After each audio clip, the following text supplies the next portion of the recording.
back to the Berg Podcast. Thanks for joining us today. With me today is Dan. Hey, everybody. And we're talking a little bit about safety culture. And I think that, obviously our safety mentality and culture has had a pretty significant shift, I think, in the last 5-ish years. Mm-hmm. And it hasn't always been easy. We're kind of going through another phase right now as we sort of redevelop some things and look at personnel and who's responsible for certain outcomes. But trying to identify safety culture and how to change safety culture has been kind of a challenging, one of the challenging parts of our growth and our development over the last 5 years. It has. And one of the things that's hard is you don't want to change culture, right? Like, in other words, your culture, you hope that when you build it, it works. It is what it is. It's the culture. It's who you want to be. It's indicative of who you are. And so one of the real struggles for me personally in these changes was I didn't want to change who we were, right? I didn't want to change that, get it done, that we figure out solutions, that we work our way through, that sometimes it's just a grind and you got to do it, right? The old school, clean hands, dirty, clean money, dirty hands, all those things that, you know what I mean? The blue collar feel that really is our industry. Like, that's where we came from, whether it be the tree clearing or the farming or the construction, that's where Berg was sort of born. That's where this idea came from. And so it was really hard to figure out a way, or difficult to figure out a way to adjust and to grow, but not to lose that, And so I think that's been part of the struggle is as we go through that, we say okay, this is a really good process and we can do all these things and we'll have a handbook and we'll have a person in charge and we're going to meet all these standards. And we're like, okay, that's all great. And then it doesn't feel right. Even if we're doing what we want to do, it doesn't feel right. And then the other thing we struggle with is a line that you had that I really loved. And I would say to you, when we would work through between you and I, how were we going to do this? And were we going to do it? How much were we willing to move? You would say to me, are you safe because you're safe, or are you safe because you're lucky? And the truth is I didn't know. And so not knowing meant I was safe because I was lucky. Now, there was intentionality to the safety. You know what I mean? Sure, It didn't say on a board, okay, so first thing you do is stand underneath a bucket. In other words, we were being safe. Yeah. But being safe and planning to be safe, that was the difference. Yeah. And so we came and went with that. We tried to put it in and we're okay, hold on, wait a minute. That wasn't the right way, or it was too much or too fast, too soon, or not right. And so I think that's been the struggle for us. It was never about being safe.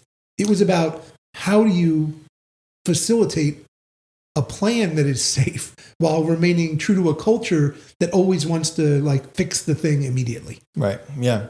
And finding ways to integrate the two, right? I mean, I would agree. We definitely weren't reckless by any means. We weren't inherently unsafe, at least certainly not intentionally in any way, shape, or form. And we weren't, intentionally ever putting our folks in spots that we knew were unsafe or unfit or any of those things, right? We were always, I think, looking out for the team, desired certainly that the team was safe, went home every night, all their appendages and that's all of important. And their livelihood and all of those things.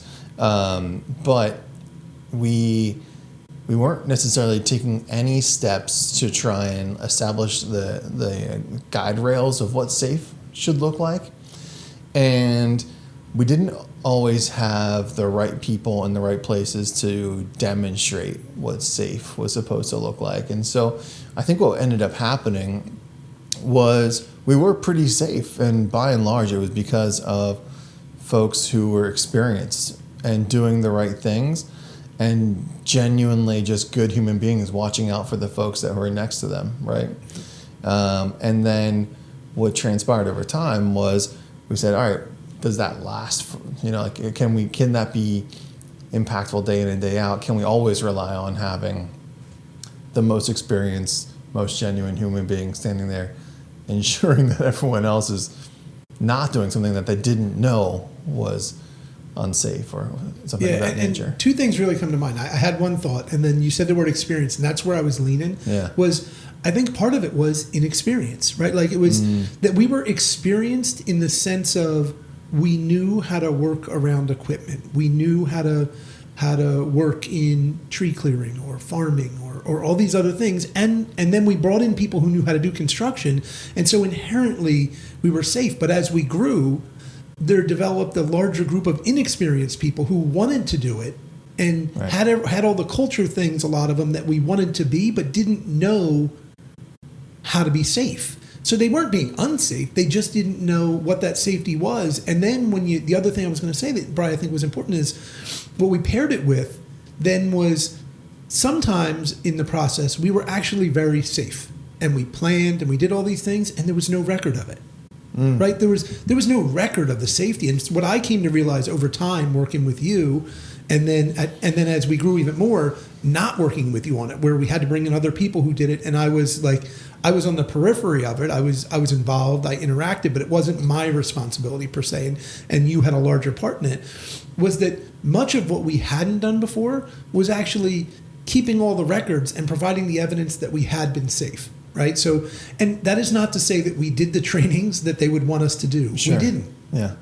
But at the same time in my head, like if we're going to argue semantics, I would say, Brian, we did do that. Like we did say to the 24-year-old guy who had never been on a site, you need to wear your hard hat and you need to make sure that you don't walk behind a machine on the blind side. And we did say it, but we only said it when it was relevant. Right. And that became the difference is if you're telling the guy on the site, hey, don't walk behind that piece of equipment that you just walked behind, you were probably seconds from a near miss when you said it. Sure. Yeah. And that's inherently not safe, right? Like that creates the risk of unsafeness, Right. And really that's what we're trying to mitigate is not because the majority of companies are safe.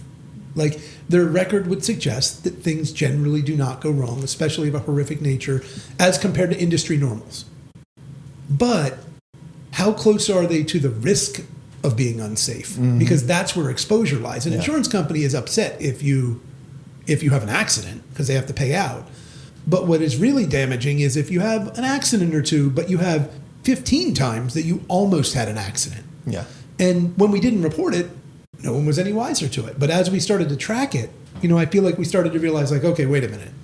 There are simple things here that people aren't doing or aren't aware of that we need to make sure they're aware of that, then you and I would sit in a room with Ford and we'd say like, I don't understand why I have to tell the person, and it's not just construction, right? Like, do you really think that we should, in 2026, should it have to say coffee is very hot on the coffee cup?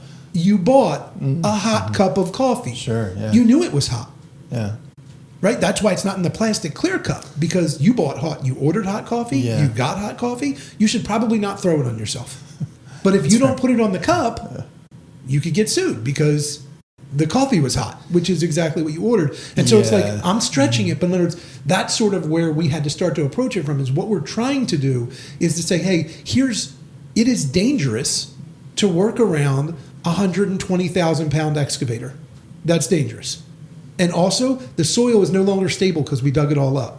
So you need to be careful in that scenario about these things that you know exist, but you may not be cognizant of how dangerous they are. Or probably the greatest risk we see is you're around them so much that you forget that they're dangerous. Right. Yeah. And so you slowly put yourself in more and more precarious situations because you're comfortable with that level of risk. And then all of a sudden, something happens. Right.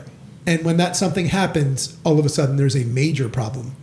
And so that's what really became hard is we're trying to, our nature to say like, that's ridiculous. I'm not putting hot cup of coffee on a hot cup of coffee. You ordered the hot cup of coffee.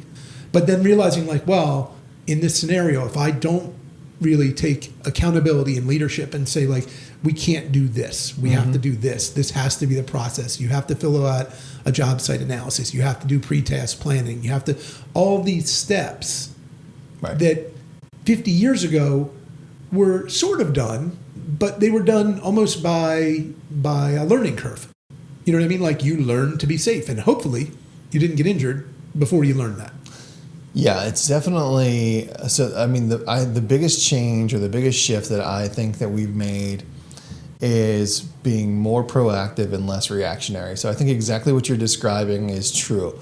We've got good people in good places who know what they're doing, and when they saw someone with less experience who was behaving out of inexperience, not out of intentionally being unsafe, they would say, look, what you did there, not safe. You got to correct that behavior.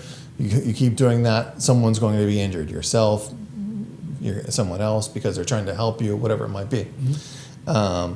And I think that the reality of that is, if you only rely on someone having caught the near miss or seen what could have happened to respond to it, you're probably only catching a pretty slim margin or slim percentage of the actual things that are creating unnecessary risk. There is no avoidance of risk, right? Everything we do carries risk. Yes. So, if you're gonna step out of bed, create risk. You're gonna lay in your bed all day, creates a different kind of risk, right? Like nothing you can do avoids risk completely. And so the idea that we've got to be proactive, and I understand what you're saying, right? The coffee is hot label, like that seems to have been created out of, this I'm going to take advantage of a situation that I knew existed but you didn't warn me about. Right. There's always that possibility, right? There's risk. Always the risk that someone is going to say, well, I knew the danger was inherently there, but you didn't warn me about it. And so because I've injured myself doing something I knew was dangerous, but was unwarned about, you're at fault. That definitely exists. I think we're not necessarily trying to go to that extreme. Right. We're just trying to say, like, hey, especially the leaders in our organization, right? As field leaders, we're talking project managers, superintendents, foremen. Like, have you prepped your folks for should be happening today from a productivity standpoint? What are our goals? What are we trying to accomplish? And what are the inherent risks with those things that we're going to do? So maybe you took that 2-minute personal check-in, and you said, you know what? I'm going to make sure I've got eye contact with the excavator operator before I walk behind him or before I approach the machine, so that he doesn't accidentally swing the boom and kill me, or no, and it's I 100% agree with you, and what came to my mind is it's a different topic, but it is like we really try and be as transparent with the team and with everybody we deal with as we can, and so a lot of this. In equal parts, probably, or I don't. Maybe you wouldn't. I'm going to give you a chance to say if it's equal parts or not after the fact, right? But in equal parts, this has to do with actually creating a safer environment and addressing the litigious nature of our culture, not our culture in the company, of our society, where we've become. And a couple things that come to mind are I had my great grandfather was a truck driver and a butcher. Yeah. And one of the last things that happened to him before he stopped working, and he was older, he's probably, older than me, probably 57, 58 years old. Sure. And he was in the meat plant, probably loading meat into a truck, or I don't know what he was doing. But the hooks that grab sides of beef was swinging around, and he all of a sudden he stood in the line, and it hooked him and picked him up off the ground. And so the hook went right through his rib cage and somehow didn't kill him, got lucky, missed anything. Critical, and they got him off the hook, and that's got him off the hook, and whatever happened, I don't know in the story what happened, but they took him off, and he didn't sue anybody, right? Because that wasn't where we were in the 50s or 60s, And no, yellow lines painted on the ground. No, there was no yellow lines. You should not walk where there's a giant hook. Yeah. And then before that, one of his uncles was died in a coal mine in West Virginia. Nothing happened. He died in a coal mine. You work in a coal mine, there's a good chance you're going to die in a coal mine. Sure. But we had to address that as a society because people were dying. Yeah. But as we addressed it, simultaneously, this litigious nature of society increased. And so now you end up with, you need to protect yourself while protecting your team, because we always wanted everyone to go home safe. Yeah, 100%. But now we want to make sure they go home safe. We want to make sure they understand what safe is. And we want to make sure that we have the documentation that shows we were safe. Yeah. Because you have elected to work outside next to big pieces of equipment in snow, rain, sleet, mud, dirt. Right. You know what I mean? It's rough work. Yeah, rough work in nasty environments. Yeah. I think you're 100% right. And in fact, I would even say that when we initially set out to make our safety program more formal, it was with the intention of meeting the requirements of compliance, OSHA, insurance, all of those things. It was 100%.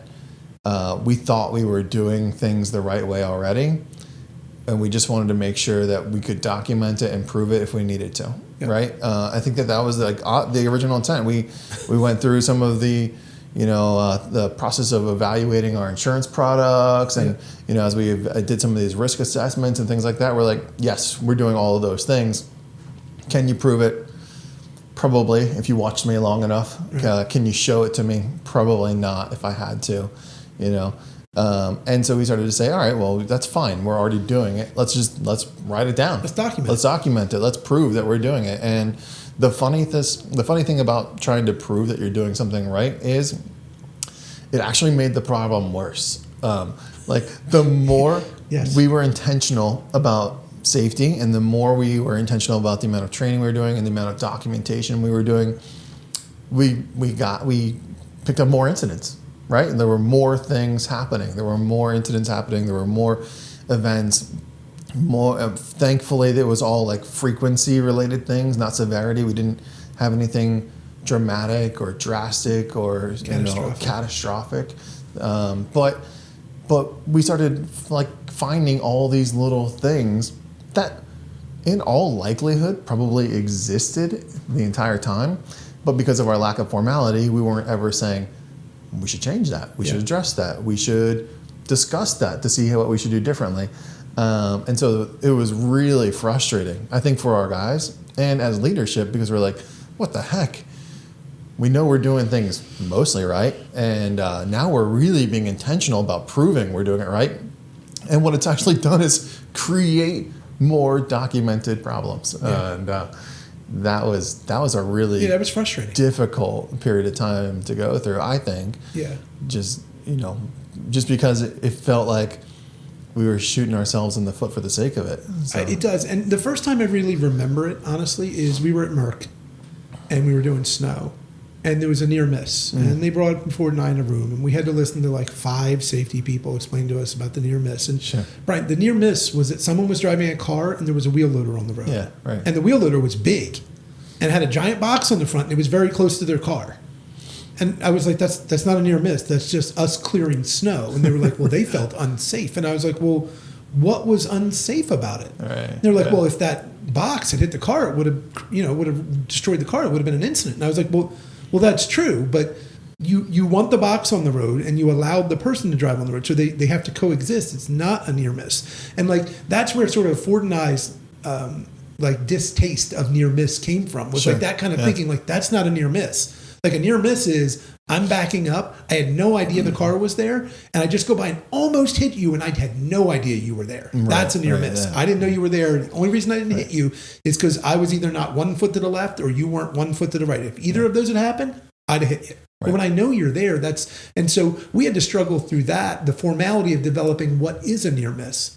And then the other piece that I think we really have to appreciate is at the point where we saw an increase in frequency in small misdemeanor offenses, right? Little things that just happened, right? It was simultaneous to us seeing the tail end of our explosive growth. So all of a sudden we had this inexperience factor that, had we not done it, would it have been worse? In other words, yes, we saw more, but it's because we actually were a little bit ahead of the curve in realizing, wait a minute, not everybody knows not to do these things. So we better tell them, and we better write it down, and we better document it for their own safety and for our own company health protection.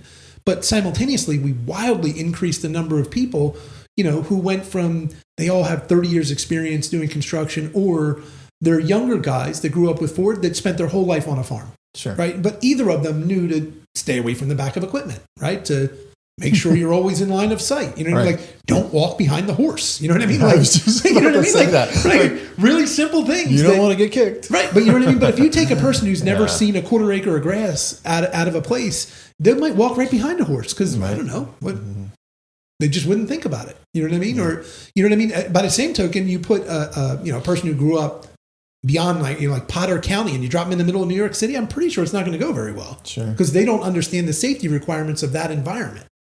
You know? So that's what I think. That's one of the things I always try and take solace in, is that everything we did came from the place of trying to ensure the safety of our team. Right. And even when I was unhappy about how it was going or what it looked like, or feeling like it created extra steps or slowed us down or extra incidents, physically reporting that, like, well, I was walking down a hill and I slipped. Like, okay, so did I. Like, but I didn't Sure. report it I didn't because write it up. what Right. do you Is want, that an incident? Right. Like, do you want me to give you a hug? Like, what do you want? You know? And we had to like grow through that, Right. and say, like, okay, that's them saying, hey, you should take a viable path. Right. Like, in other words, and you know, I mean, we're going to be in a situation where I'm going to have to do a deposition in the next month. And it's literally over that exact thing. Like, the person walked down a hill through a gate that was locked and walked on a sidewalk they didn't shovel, that we didn't own. And I'm going to have to talk about it. Sure. Right. And I'm frustrated as I describe it to you, because I'm going to have to explain why this person did 5 things wrong that were all their fault. And the reality is, Brian, in our society, they're probably going to settle anyway. And the guy's going to get paid. And and I don't even know why I wasted my time. Yeah. You know what I mean? But as a company, I think it is maybe the most important thing that we do. Like, you know me, I'm top line / bottom line. I'm money in. You know what I mean? Like, that's my job. It's where I come from. It's what I'm good at. But there is nothing more important than making sure that you, I, or Ford never have to call somebody and say, like, your significant other lost a finger, a hand, an arm, a leg, their life. The life, yeah. You know what I mean? Like, we can't make that kind of money. Like, the money doesn't exist. I want to be very clear. I'm not even saying we can't make it. I'm saying it can't be made. You can't make enough money to make that phone call. Sure. You know, and if you've done everything you can do to prevent it in your own mind, then you can sleep at night. But if you cut corners, I don't know how you sleep at night if something goes wrong. And then you're on hope. Right. You know, and hope's not a strategy. We say it all the time. Right. It's not a strategy. You better have a plan, especially around this equipment. You know, because stuff goes wrong, and if it goes, it's going to go. You know, it's like driving on a highway. If it goes wrong, it's going to go real fast and real bad. Yeah, yeah. It's probably timely too. Thinking about where we are in our normal work cycle, right?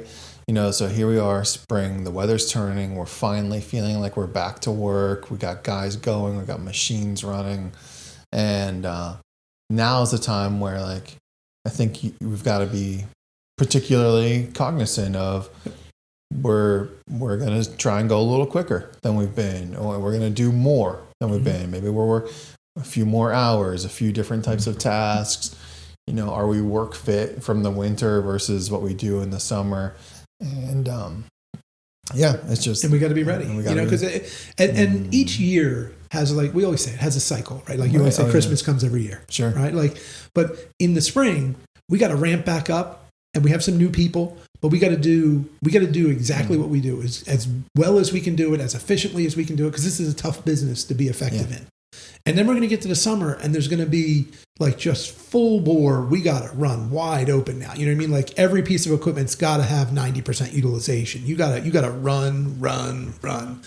And we're going to start to feel really good about it and comfortable. And then we'll get complacent in like September, October, November, where we're still running that hard, but we've been doing it for 6 months. We know exactly what we're doing. We are good. And there's the other risk. You know, ironically, I feel like spring and winter or fall are your biggest risks, because you're starting to go and then you're complacent. In the winter, we're like trying to figure it out, and we're, you know, we change gears, do other work, try and do the work we can. In the summer, you're like excited to be working. You finally have the good weather. It stopped raining. You're doing your jobs. We're set up on the big jobs that we want to run. Right.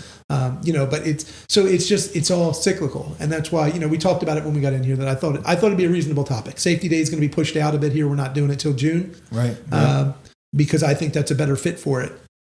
In terms of when we're going to do it. I think that we got to talk about it now, and I think we can do the training as we get to fully loaded everybody that we're going to onboard that's going to run all year. And so we made a decision to move it a little bit, but I wanted to make sure we talked about it ahead of time, because we got to get back in the right habits now, early. And that's for all of our field leadership. We're talking about our site safety inspections that are happening. We're talking about our pre-test planning, and it doesn't mean that we don't keep the habit of the correction and looking out for each other, but the formality of prepping the team is what will likely go the distance. And you and I have to be like the captains of safety and like preaching and saying we're going to do it and saying we're going to do it. And the funny part is you and I really can't make us any safer. Like we would have to happen to be in the right place, or if we came up with some like great idea, which doesn't happen that often, right? Like you and I don't come up with that many great ideas. So guys, you can't rely on that. Yeah, right. You're going to have to rely on yourselves to do the right thing and follow through. Because even if we have a great plan for how to, here's how you have to do this, like don't do this thing because it's unsafe. If you choose to do it, it doesn't matter. Because at the end of the day, if somebody, God forbid, somebody gets hurt, it doesn't matter that I said the right thing or I have the right paperwork. Like that protects me against a lawsuit, which is important for the company's health. But it isn't the core of what our safety culture is. The core of our safety culture was for you to not get injured. Yeah. So it doesn't do me, all that paperwork doesn't do me any good. I'm still in the same spot, and who actually comes to mind a little bit, honestly, is Jesse. Like Jesse, completely unrelated to us, had that accident on his motorcycle. Sure. And like that poor guy, he's just been, I don't know how many surgeries, and all he wants to do is come back to work. Sure. All he wants to do is show up and do the hard work that we do. And he's not able to do it on a consistent basis. He's doing it, but he has to keep, he has a surgery here. He was out for a while, it's just life altering. You know what I mean? So you need to be, safety can't stop here. Like, I'm glad we got you home safe, but you got to get back safe, Sure. And so maybe there can be some benefit to like thinking about it. And that's coming from me, Bri, who I like, I'm an adrenaline junkie who loves chances. I love to take risks. Yeah. But you just got to be smart enough about it, that you're doing it in a way that you're mitigating the actual physical harm risk to yourself in anything you do. And our work requires that you do it. Yeah, for sure. So that's probably a good place to wrap it up. So thanks for joining us today, folks. We hope you got something from this, and we hope you come back for another episode.